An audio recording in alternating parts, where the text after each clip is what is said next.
8th standard Tamil annual எக்ஸாமுக்கான important questions பார்க்கலாம். இதில் ஒன் வேர்டு, மொழித்திறன் பயிற்சி இது எல்லாமே நல்லா படித்து நல்லா ரிவிஷன் பண்ணிக்கோங்க.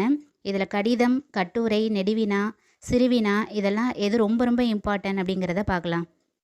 புக்கு ஃபுல்லாகவே ரிவிஷன் பண்ணுற மாதிரி சரியான விடையை தேர்ந்தெடுத்து எழுதுக ஒரு வீடியோ போட்டிருக்கேன். அது வீடியோவோட லாஸ்ட்டில் கொடுக்குறேன். அதை போய்ட்டு செக் பண்ணி பார்த்து ரிவிஷன் பண்ணிக்கோங்க.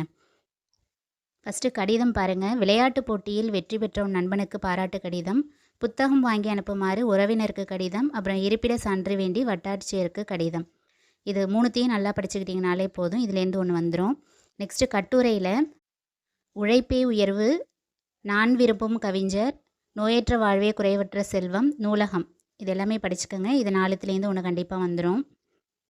நெக்ஸ்ட்டு சிந்தனை வினாலேருந்து ஒரு கொஸ்டின் கேட்குறாங்க. இதில் பாருங்கள், நோய் வராமல் தடுக்கும் வழிமுறைகளாக நீங்கள் கருதுவன யாவை? அப்புறம் உழவு தொழில் சிறக்க இன்றியமையாதனவாக நீங்கள் கருதுவன யாவை? அன்றாட வாழ்வில் நம் பிறருக்கு எத்தகைய உதவிகளை செய்யலாம்?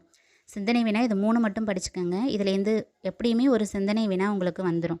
நெக்ஸ்ட்டு கதை பகுதி துணைப்பாடம் பார்த்தாக்கா வெட்டிக்கிளியும் சருகுமானம், அறிவுசால் ஔவையார், பால்மனம் இதுலேருந்து படிச்சுக்கோங்க. பால்மனமில் குழந்தை கிருஷ்ணாவின் பண்பு நலன்களை கூறுக அந்த கொஸ்டின் படிச்சுக்கோங்க.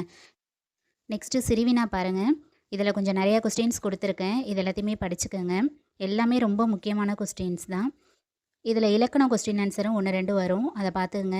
இது இல்லாமல் இலக்கண கொஸ்டின் ஆன்சர் கொஞ்சம் தனியாகவே கொடுத்துருக்கேன். ரொம்ப இம்பார்ட்டன்ட் கொஸ்டின்ஸ் தான் கொடுத்துருக்கேன். அதையுமே பாருங்கள். இதில் குருவினா மட்டும் கொஞ்சம் எல்லாத்தையுமே படிச்சுக்கோங்க. குருவினா ரொம்ப ஈஸியாக தான் இருக்கும். சிறுவினா மட்டும் இதில் ரொம்ப இம்பார்ட்டன்ட் கொடுத்துருக்கேன். இது அடிக்கடி ரிப்பீட்டடாக கேட்குறது தான். இதுக்கப்புறமா நெடுவினா பார்க்கலாம். இதை நல்லா பாஸ் பண்ணி வச்சுட்டு எழுதி வச்சுக்காங்க. இதில் பாருங்கள், வினையெச்சத்தின் வகைகளை விளக்குக. இது ஒரு இலக்கண கொஸ்டின் ஆன்சர் தான். இது இல்லாமல் இலக்கண கொஸ்டின் ஆன்சர் தனியாகவே கொடுத்துருக்கேன். மனப்பாட பகுதியை பொறுத்தளவு ஏற்கனவே எல்லாத்தையும் படிச்சிருந்தீங்கன்னா ரிவிஷன் பண்ணிக்கோங்க. இதில் நான் லாஸ்ட்டாக சொல்கிறேன் எது ரிப்பீட்டடாக வந்திருக்கு அப்படிங்கிறத. இதில் பாருங்கள், நெக்ஸ்ட்டு வல்லினம் மிகா தொடர் 5 எழுதுக.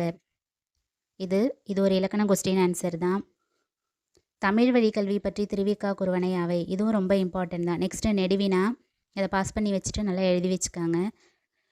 நெக்ஸ்ட்டு இலக்கண கொஸ்டின் ஆன்சர் எழுத்துக்கள் பிறக்கமிடங்கள் வினைமுற்று என்றால் என்ன இது எல்லாத்தையுமே எழுதி வச்சுக்கோங்க. இலக்கண கொஸ்டின் ஆன்சரில் குருவினா நெடுவினா இது 2மே கலந்து கொடுத்துருப்பேன்.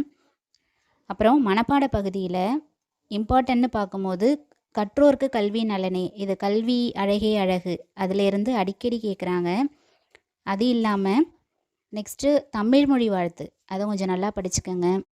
நெக்ஸ்ட்டு படைவேழம் வழிவர் சிலர்கடல் அந்த பாடலில் ஒரு 4 லைன்ஸ் இல்லை 5 லைன்ஸ் படித்து வச்சுக்கோங்க.